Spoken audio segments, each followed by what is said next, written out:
నగరంలోని మౌర్యయిన్ పరిణయ ఫంక్షన్ హాల్లో దక్షిణ భారతదేశ మానసిక వైద్య నిపుణుల సదస్సు.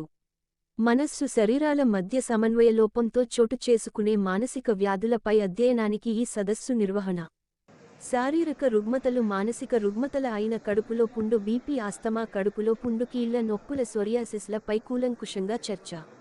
తమిళనాడు తెలంగాణ ఆంధ్ర కేరళల నుంచి పలువురు వైద్య నిపుణుల హాజరు పలు ఫార్మా కంపెనీలు నేతృత్వం వహించాయి. కార్యక్రమంలో ప్రముఖ వైద్య నిపుణులు రమేష్ బాబు నాగిరెడ్డి హరిప్రసాద్ సుప్రీత్ రెడ్డి పాల్గొని మానసిక వైద్యం చికిత్సలు తదితర అంశాల గురించి వారు వైద్యులతో చర్చించారు.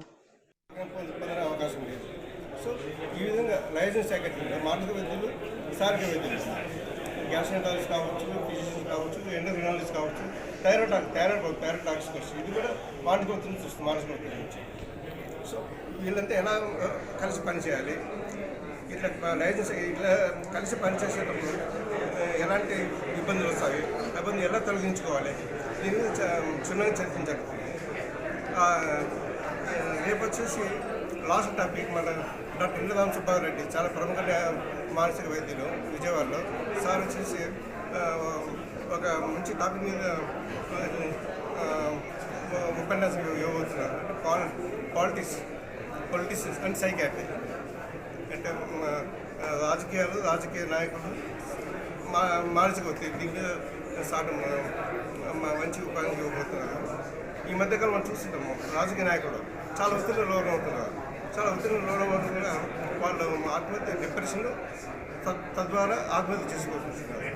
మొన్న చూసాము తమిళనాడులో ఒక ఎమ్మెల్యే సొసైటీ కర్నూలులో మొట్టమొదటిసారిగా దక్షిణ భారతదేశంలోని అన్ని రాష్ట్రాల నుంచి మానసిక వైద్యుల గురించి ఇక్కడ సదస్సు చేయడం జరుగుతుంది. ఈ సదస్సులో ముఖ్యంగా మేము ఏంటంటే మనసు, శరీరము, దానికి సంబంధించిన సంబంధాలు, ఒకవేళ మనకు మానసిక ఒత్తిడి కలిగితే శరీరంలో ఎటువంటి బాధలు వస్తాయి, అదే శరీరంలో ఎటువంటి జబ్బులు వచ్చినప్పుడు మానసికంగా ఎట్లా బాధలు వస్తాయి, ఇటువంటి వాటి గురించి మేము డిస్కస్ చేయడం జరుగుతుంది.